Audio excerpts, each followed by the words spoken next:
오랜만이죠.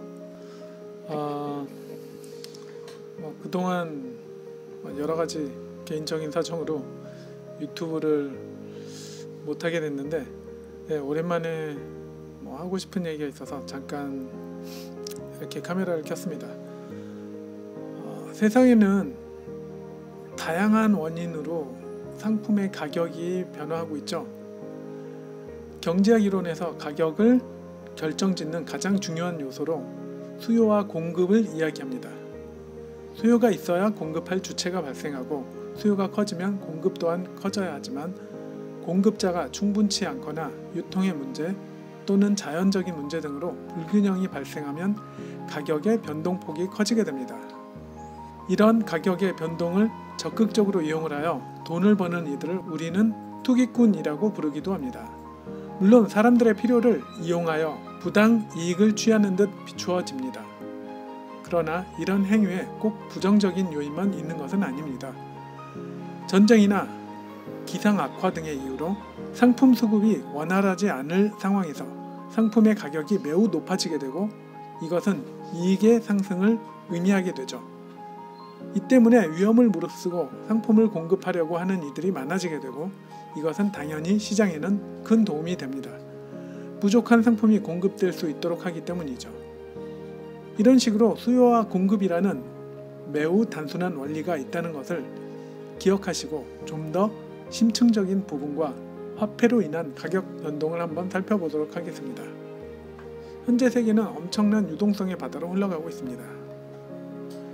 코로나로 인해 실물 경제가 얼어붙었습니다. 그로 인해 각국 정부는 화폐 발행을 엄청나게 늘려 지원금을 지급하고 있는데요. 그 규모가 너무 엄청나서 결국 자산 인플레이션으로 이어지고 있습니다. 문제는 화폐가 늘어난다고 해서 바로 모든 상품이나 자산에 반영되는 것이 아니라는 것입니다.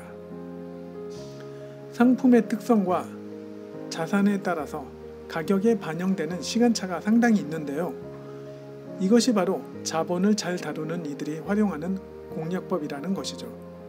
그래서 오늘 주제를 자본의 시간차 공격이라고 했습니다. 그럼 어떤 식으로 자본의 시간차 공격이 발생하는지를 살펴보겠습니다. 이것이 매우 중요한 이유는 이것을 이해하고 있어야 각자의 위치에서 대응 전략을 구상할 수 있기 때문이죠. 처음 단계에서 유동성 공급이 이루어집니다. 국가에서 여러 가지 이유로 화폐 유통량을 엄청나게 늘려갑니다. 직접적인 화폐 발행과 함께 시장 기준금리를 내리게 됩니다. 기준금리가 내려가게 되면 대출 시장이 활발해지고 금융기관을 통해 화폐가 만들어지게 됩니다. 두 번째 단계에서는 다양한 방법으로 만들어진 화폐는 시장에 흘러 들어가서 여러 가지 서비스나 상품을 구매하는 데 사용하게 됩니다. 이때 발생하는 문제는 화폐가 늘어나는 만큼 상품이나 서비스가 함께 늘어나는 것이 아니라는 것이죠. 실제 국가의 전체 이용 가능한 재원은 비슷한 수준인데 화폐만 늘어났기 때문에 필연적으로 재화의 가격이 상승하게 됩니다. 이것이 바로 인플레이션이라고 하죠. 모든 부분에서 일어나는 과정을 언급할 수는 없지만 최대한 단순화하여 연쇄적 반응을 한번 묘사해 보겠습니다. 부동산의 기수는 일정합니다. 유통 중인 화폐가 2배로 늘어난다고 해서 갑자기 부동산이 2배로 늘어날 수는 없죠. 새로 건설을 한다고 해도 시간과 노동력이 필요하기 때문이죠. 새로 건설을 한다고 해도 시간과 노동력이 필요하기 때문에 빠르게 해결되기는 어렵다고 볼 수 있습니다. 그렇기 때문에 늘어난 화폐가 감당할 만큼의 부동산이 없다는 것은 수요는 많은데 공급이 부족해진다고 이해할 수 있죠. 이렇게 되면 부동산 가격은 상승하게 됩니다. 임대료도 함께 상승을 하게 되죠. 이렇게 가격이 상승하게 되면 관련 업종에 있는 이들의 수입도 늘어나게 됩니다. 중개업자들과 임대사업자, 판매업자 등이 그들이죠. 그렇게 기대 수익보다 높은 수익을 올린 이들은 여윳돈이 발생하게 되고, 이 자금은 다양한 곳에 사용되게 됩니다.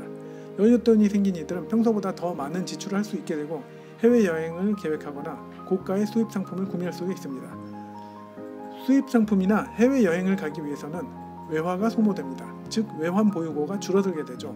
외환이 줄어든다는 것은 화폐 가치 하락에 압박이 됩니다.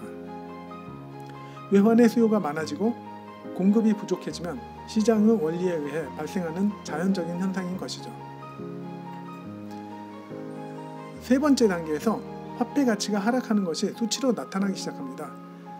생산 원료에 수입 재료가 포함되는 모든 것의 가격이 상승 압력을 받게 됩니다. 기업들은 수입되는 원자재들의 가격 상승을 빠르게 상품 생산가에 반영하고 이것은 결국 판매가 상승으로 이어지게 됩니다. 이제 네 번째 단계까지 도달하게 되면 전반적인 생활비가 상승을 하게 되죠. 식품 가격, 서비스 가격, 임대료 모든 것의 가격이 오른 이후에는 근로자들이 기존의 임금으로는 생활하기가 어려워집니다.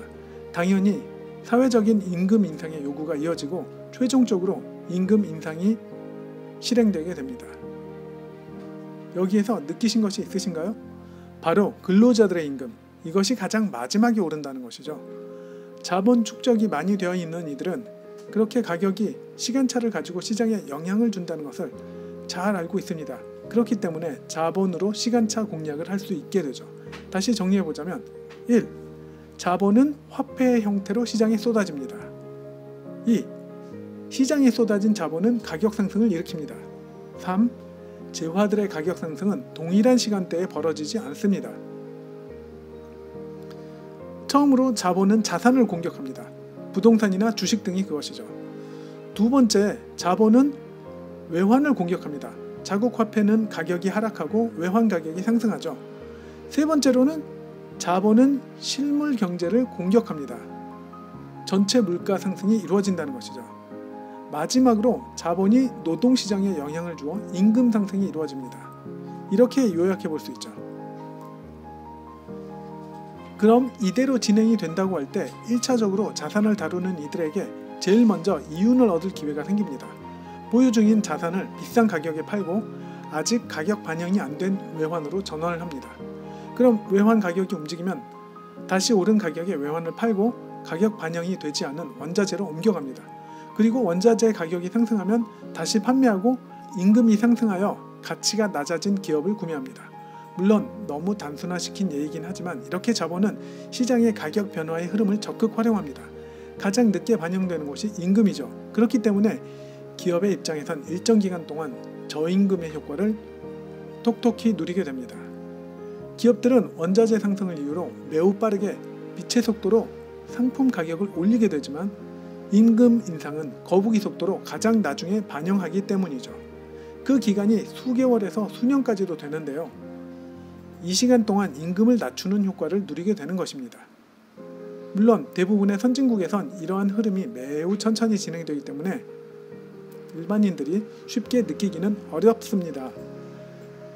하지만 제가 살고 있는 아르헨티나와 같은 개발도상국에서는 경기 사이클이 매우 좁기 때문에 화폐 가치의 하락도 급격하게 발생합니다. 그때는 가격들이 시장에 반영되는 속도도 매우 빨라서 거대 자본을 움직이는 이들에게 엄청난 기회가 생기는 것입니다.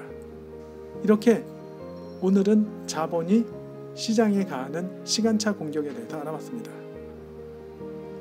다음에 좀 더 자주 찾아뵙고 더 많은 이야기들을 여러분과 함께 나누겠습니다. 감사합니다.